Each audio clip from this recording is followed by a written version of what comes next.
have our first call tonight. It's from Mike in Bay County. Mike's got a call about a motor vehicle wreck and somebody didn't have insurance. I understand that correctly, Mike? Yes, sir. Listening to you guys talk, I had this happen, and I thought it's kind of a little caveat that what happened was my son was backed into by a young fellow that lived with his parents, but he was not listed on their insurance. And when we went to do the claim, their insurance would not pay for the damages, so we had to pay the deductible to get the car fixed because he lived at their address and was not listed on the policy. And I think a lot of people don't realize that. If the person's not listed on the policy, it can absolutely affect coverage. Is that what you're dealing with?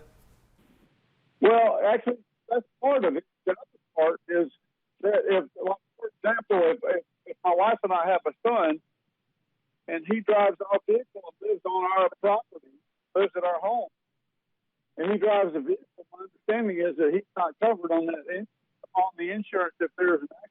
He has a vehicle. The typical requirement on most insurance policies, if you have someone over the age of 16 in the home, then they are going to have to be listed as an authorized driver on the vehicle.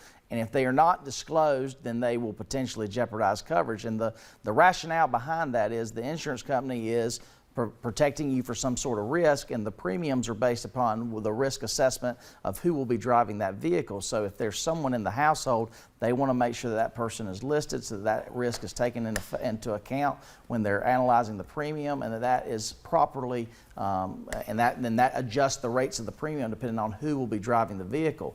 So if they're not listed, that very likely would jeopardize coverage. Now, it's totally different if it's a third party that doesn't live in the home and only drives the car periodically, then that would likely provide coverage. But going back to the start of your question, if the individual doesn't have coverage, as I said earlier, that does not mean that they don't have liability for that accident. So in Florida, we follow the dangerous instrumentality doctrine, so both the person that was driving the vehicle as well as the owner would have liability for whatever damages. And unfortunately, if they did not properly fill out their application and disclose the information, they may not have coverage for it, but that does not mean that they will not have financial responsibility if they have assets that can satisfy that claim. Yeah, and another thing, I mean, if you're a parent out there and you have a teenage driver in the state of Florida, if you're a parent or a legal guardian of someone under the age of 18, you actually have to sign off on their driver's license, yes, which in essence makes you responsible for that person's conduct and how they drive. And, you know, we get people asking us all the time, well, I'm gonna get my 16-year-old a car, but I'm gonna put them on their own insurance policy, and I'm gonna put the car in their name only, and then I don't have any liability.